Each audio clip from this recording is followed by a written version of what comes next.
Hi, എല്ലാവർക്കും നമസ്കാരം. ഇന്ന് നമ്മൾ ചെയ്യാൻ പോകുന്നത് അയില പൊള്ളിച്ചതാണ്. അയില പൊള്ളിച്ചതെന്ന് പറഞ്ഞാൽ വെറുതെ പൊള്ളിച്ചതല്ല, വാഴയിലയിൽ പൊതിഞ്ഞ് പൊള്ളിച്ച അയില. അതാണ് ഇന്നത്തെ നമ്മുടെ റെസിപ്പി. അതിന് വേണ്ടിയിട്ട് ഇപ്പോൾ ഞാൻ 4 അയിലയാണ് എടുത്തിരിക്കുന്നത്. ഇത് നമുക്ക് നന്നായിട്ട് വൃത്തിയാക്കി എടുക്കാം. അയിലയെല്ലാം നന്നായിട്ട് കഴുകി വൃത്തിയാക്കി മീൻ വറുക്കാനായിട്ട് നമ്മൾ ചെയ്യുന്നത് പോലെ നന്നായിട്ട് വരഞ്ഞെടുക്കുക.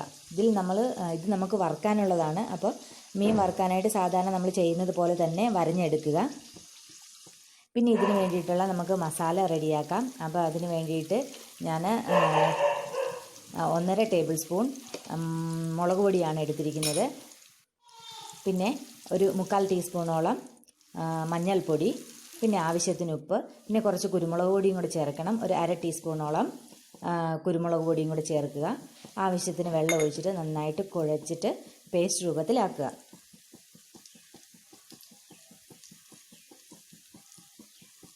നന്നായിട്ട് വെള്ളമൊഴിച്ച് കുഴച്ചെടുക്കുക. കുഴച്ചെടുത്തതിന് ശേഷം നമുക്ക് മീനിനെല്ലാം പുരട്ടിയെടുക്കാം.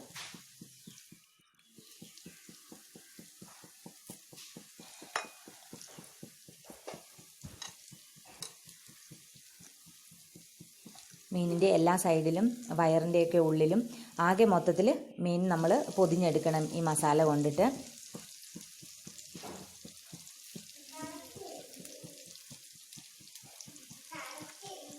കരിമീൻ നമുക്ക് കിട്ടാത്ത അവസരത്തിൽ നമുക്ക് അയില ഇതുപോലെ ചെയ്യാം, പൊള്ളിച്ചെടുക്കാം.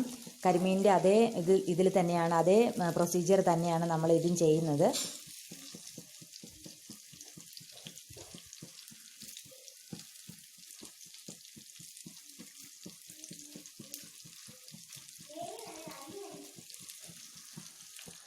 അങ്ങനെ മസാലയെല്ലാം മീനിൽ നമ്മൾ നന്നായിട്ട് തേച്ച് പിടിപ്പിച്ചു.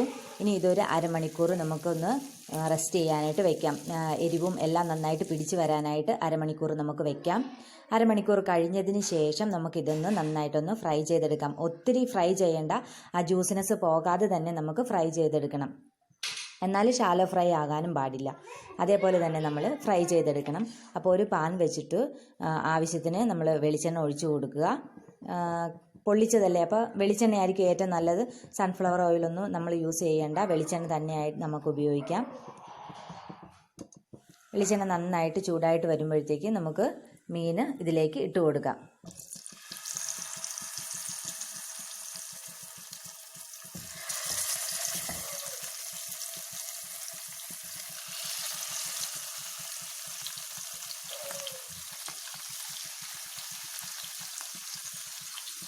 ഇത് ഫ്രൈ ചെയ്തെടുക്കുമ്പോഴത്തേക്ക് ഓവറായിട്ട് അങ്ങ് മൊരിഞ്ഞു പോവാതെ നമ്മൾ നോക്കണം.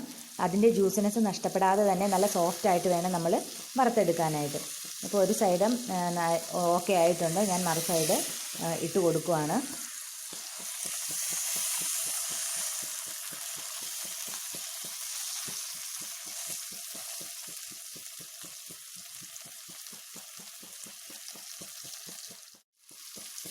അഞ്ച് മിനിറ്റ് വീതം ഓരോ സൈഡും നമ്മൾ ഇട്ട് കൊടുത്താൽ മതി. ഒരു മീഡിയം ഫ്ലെയിമിൽ വെക്കണം, ഒത്തിരി തീ കൂട്ടി വെക്കരുത്. തീ കൂട്ടി വെക്കുകയാണെങ്കിൽ നമ്മുടെ മസാലകളെല്ലാം കരിഞ്ഞു പോകും. അപ്പോൾ അത് ഓക്കെ ആയി. ഇനി അത് നമ്മൾ മാറ്റി വെച്ചു. ഇനി അടുത്ത ഇതിൻ്റെ മസാലയ്ക്ക് വേണ്ടിയിട്ടുള്ള പ്രിപ്പറേഷനാണ്. ഒരു ഗ്രേവി വേണമല്ലോ, നമ്മൾ അത് പ്രിപ്പയർ ചെയ്യാനായിട്ട് കുറച്ച് ചുവന്നുള്ളി, 1 കപ്പോളം ചുവന്നുള്ളി നന്നായിട്ട് ചെറുതായിട്ട് അരിഞ്ഞെടുക്കുക. പിന്നെ 3 മീഡിയം തക്കാളിയാണ് ഞാൻ എടുത്തിരിക്കുന്നത്. പിന്നെ 3 പച്ചമുളക്, ഒരു വലിയ കഷ്ണം ഇഞ്ചി, 2 തണ്ട് കറിവേപ്പില. പിന്നീട് വേണ്ടത് കുടംപുളിയാണ്. കുടംപുളി ഒരു ചെറിയ കഷ്ണം നന്നായിട്ട് ചതച്ചെടുക്കുക. ഇതുപോലെ ചെറിയ ചെറിയ കഷ്ണങ്ങളാക്കി എന്നിട്ട് കീറി എടുക്കുക. പിന്നീട് അരമുറി തേങ്ങ. ഇത്രയാണ് നമുക്ക് വേണ്ടിയിട്ടുള്ള സാധനങ്ങൾ.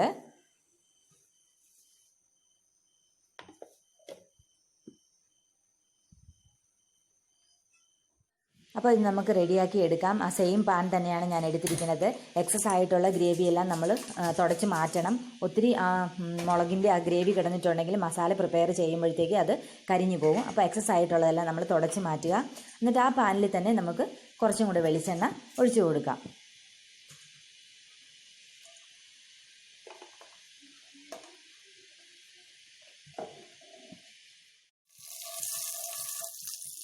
അപ്പോൾ വെളിച്ചെണ്ണ നന്നായിട്ട് ചൂടായിട്ട് വരുമ്പോഴത്തേക്ക് ആദ്യമേ നമുക്ക് ചെറിയുള്ളി ചേർത്ത് കൊടുക്കാം. സവാള എടുക്കേണ്ട, ചെറിയുള്ളി എടുത്താൽ മതി. ചെറിയുള്ളിക്കായിരിക്കും ഇത്രയും ടേസ്റ്റ് കൂടുതൽ.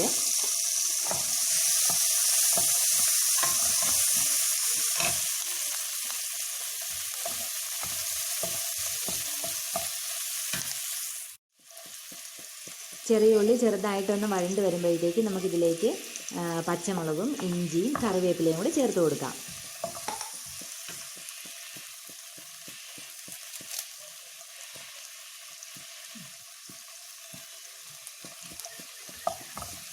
ചെറിയ ഉള്ളി നന്നായിട്ട് തന്നെ വഴറ്റിയെടുക്കണം. നമ്മൾ അതിൻ്റെ അകത്ത് പച്ച കടിക്കാൻ പാടില്ല. അതേപോലെ നന്നായിട്ട് നമ്മൾ വഴറ്റിയെടുക്കണം.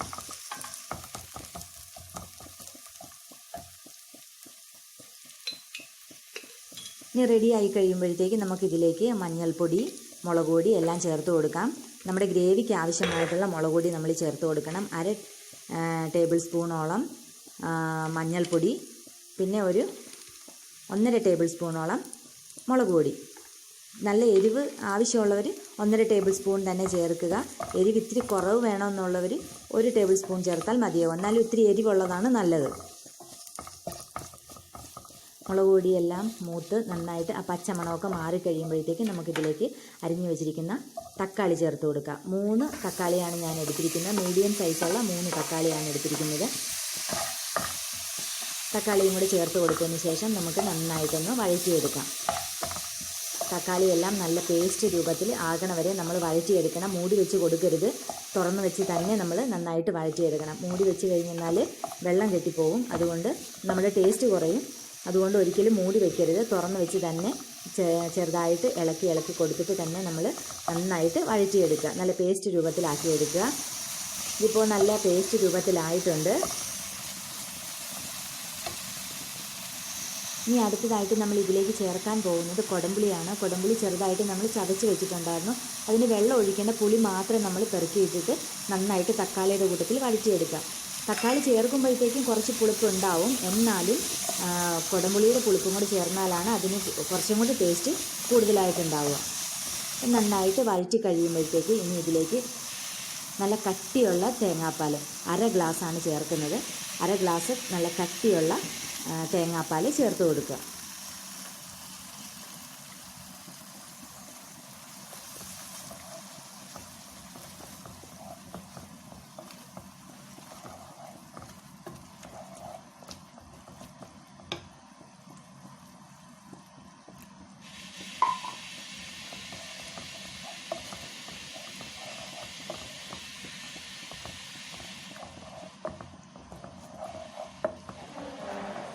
തേങ്ങാപ്പാലും കൂടി ചേർത്ത് വരുമ്പോഴത്തേക്ക് ഗ്രേവി നന്നായിട്ട് ലൂസായിട്ട് വരും. പക്ഷേ ഇത് നമ്മൾ നന്നായിട്ട് ഇളക്കി കൊടുത്ത് നല്ല കുറുകിയ പരുവത്തിൽ വറ്റിച്ചെടുക്കണം.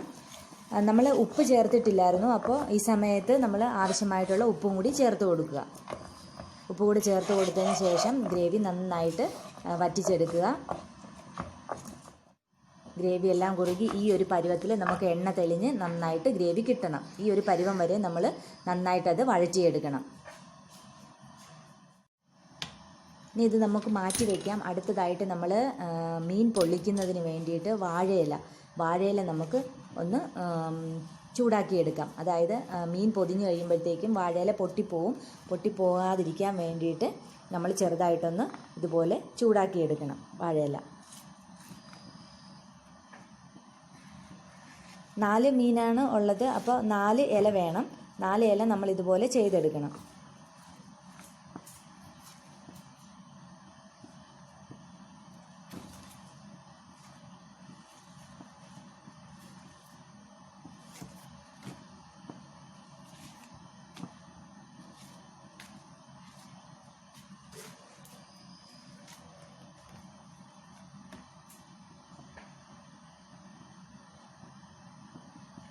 അപ്പോൾ 4 ഇലയും ഞാൻ വാട്ടിയെടുത്തിട്ടുണ്ട്. പൊട്ടിപ്പോകാതെ നല്ല രീതിയിൽ തന്നെ വാട്ടിയെടുക്കുക. നമ്മൾ പൊട്ടിപ്പോവുകയാണെങ്കിൽ ഇതിൻ്റെ ഗ്രേവിയെല്ലാം വെളിയിൽ പോവും. അപ്പോൾ അത് ഒഴിവാക്കാൻ വേണ്ടിയിട്ടാണ് നമ്മൾ വാട്ടിയെടുക്കുന്നത്. അടുത്തതായിട്ട് നമുക്ക് വാഴയിലയിൽ മീൻ ഓരോന്ന് വെച്ചിട്ട് പൊതിഞ്ഞെടുക്കാം. അപ്പോൾ ഇല ഇട്ട് കൊടുക്കുക. അതിലേക്ക് നമുക്ക് ആദ്യമേ അടിയിൽ നമ്മൾ കുറച്ച് ഗ്രേവി വയ്ക്കും. ആദ്യമേ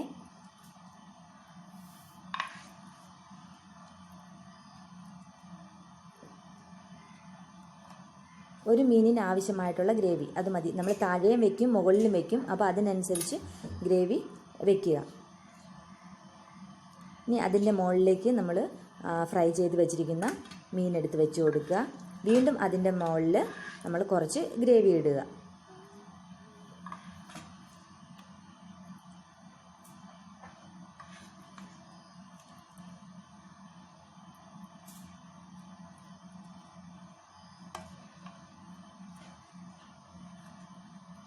ഗ്രേവി വെച്ച് കൊടുത്തതിന് ശേഷം ഇതുപോലെ നന്നായിട്ട് പൊതിഞ്ഞെടുക്കാം. നമുക്ക് പൊതിഞ്ഞെടുക്കുമ്പോൾ സൂക്ഷിച്ച് വേണം പൊതിയാനായിട്ട്.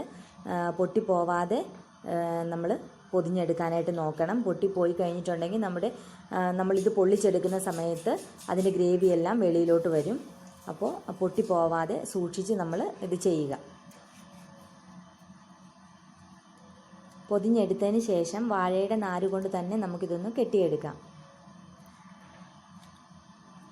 ഞാൻ കാണിക്കുന്നത് നിങ്ങൾക്ക് മനസ്സിലാവണമെന്ന് വിചാരിക്കുന്നു.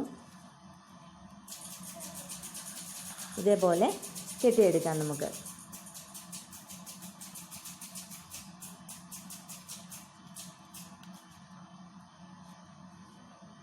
ഇതുപോലെ തന്നെ ബാക്കി 3 എണ്ണം നമ്മൾ ചെയ്തെടുക്കുക.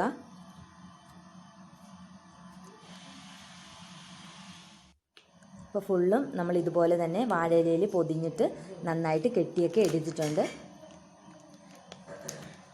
ഇനി നമുക്ക് ഇതൊന്ന് പൊള്ളിച്ചെടുക്കാം. പൊള്ളിച്ചെടുക്കുന്നതിന് വേണ്ടിയിട്ട് ഒരു ദോശ തവയോ അല്ലെങ്കിൽ പഴയ നോൺ സ്റ്റിക്കിൻ്റെ തവയോ ഏതെങ്കിലും ഒന്ന് നമ്മൾ ഗ്യാസിലേക്ക് വെച്ച് കൊടുക്കുക.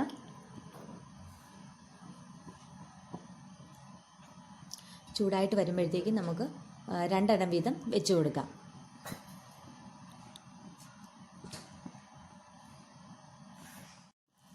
ഓരോ സൈഡ് റെഡിയായിട്ട് വരുമ്പോഴത്തേക്ക് നമുക്ക് മറിച്ചും തിരിച്ചും ഇട്ട് കൊടുക്കാം. ഇതിൻ്റെ ഇല ഇങ്ങനെ ഇതുപോലെ കരിഞ്ഞു വരുന്നതാണ് അതിൻ്റെ ഒരു പരുവം. എന്നാലാണ് അകത്തിരിക്കുന്ന ആ അയിലയിൽ ഗ്രേവിയും എല്ലാം പിടിച്ച് നന്നായിട്ട് പൊള്ളിച്ച് വരത്തുള്ളൂ. അപ്പോൾ ഇല നോക്കിക്കഴിയുമ്പോഴാണ് നമുക്ക് അത് മനസ്സിലാകുന്നത്. ഇല ഇതുപോലെ നല്ല കരിഞ്ഞിട്ട് വരണം. അതേപോലെ നമ്മൾ 2 സൈഡും നന്നായിട്ട് പൊള്ളിച്ചെടുക്കണം.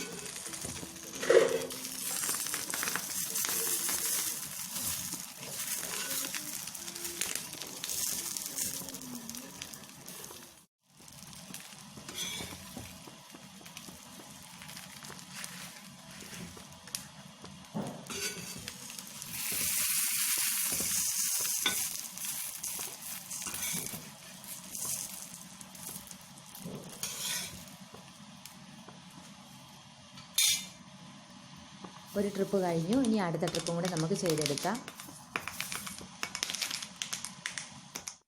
ഒത്തിരി ഫ്ലെയിം കൂട്ടി വെക്കേണ്ട, ഒരു മീഡിയം ഫ്ലെയിമിൽ വെച്ചാൽ മതി. ഒത്തിരി തീ കൂട്ടി വെച്ച് കഴിയുമ്പോഴത്തേക്ക് ഇതാകെ പുകഞ്ഞു പോവും, നന്നായിട്ട് കിട്ടില്ല നമുക്ക്. അപ്പോൾ തീ എപ്പോഴും നന്നായിട്ട് ഒരു മീഡിയം ലോ ഫ്ലെയിമിൽ തന്നെ വെച്ചിട്ട് നമ്മൾ ഇത് ചെയ്തെടുത്താൽ മതി. കുറച്ച് സമയം വെച്ചിട്ട് നമ്മൾ ചെയ്തെടുക്കണം. പെട്ടെന്ന് നമ്മൾ ചെയ്തെടുക്കാൻ നോക്കരുത്, സാവധാനം തന്നെ ചെയ്തെടുക്കാം. അപ്പോൾ എല്ലാം ഓക്കെ ആയിട്ടുണ്ട്. എല്ലാ 4 മീനും നമ്മൾ പൊള്ളിച്ചെടുത്തിട്ടുണ്ട്. ഇനി നമുക്കിതൊന്ന് തുറന്ന് നോക്കാം.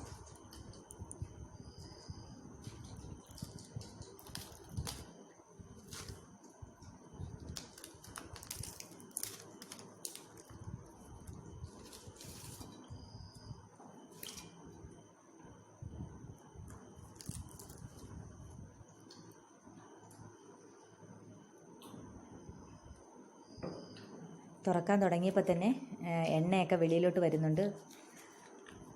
നല്ല മണമാണ് വരുന്നത്.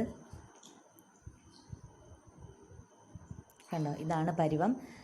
ആ മീനിൻ്റെ മേളിൽ നമ്മൾ വെച്ചിരിക്കുന്ന മസാല കണ്ടോ, മസാല നന്നായിട്ട് മുരിഞ്ഞു വന്നിട്ടുണ്ട്. ആ ഒരു പരുവത്തിലാണ് നമ്മൾ ചെയ്തെടുക്കേണ്ടത്.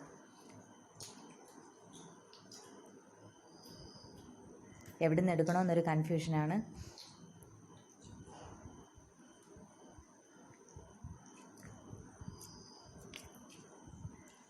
നല്ല രുചിയാണ്. അടിപൊളി എന്ന് പറഞ്ഞാൽ അടിപൊളി, ഒന്നും പറയാനില്ല. അപ്പോൾ എല്ലാവർക്കും ഇഷ്ടമായിട്ടുണ്ടാവുമെന്ന് വിചാരിക്കുന്നു. ഉറപ്പായിട്ടും എല്ലാവരും ട്രൈ ചെയ്ത് നോക്കണം. അടുത്തൊരു വീഡിയോയിലൂടെ കാണാം. അതുവരെ ബൈ ബൈ.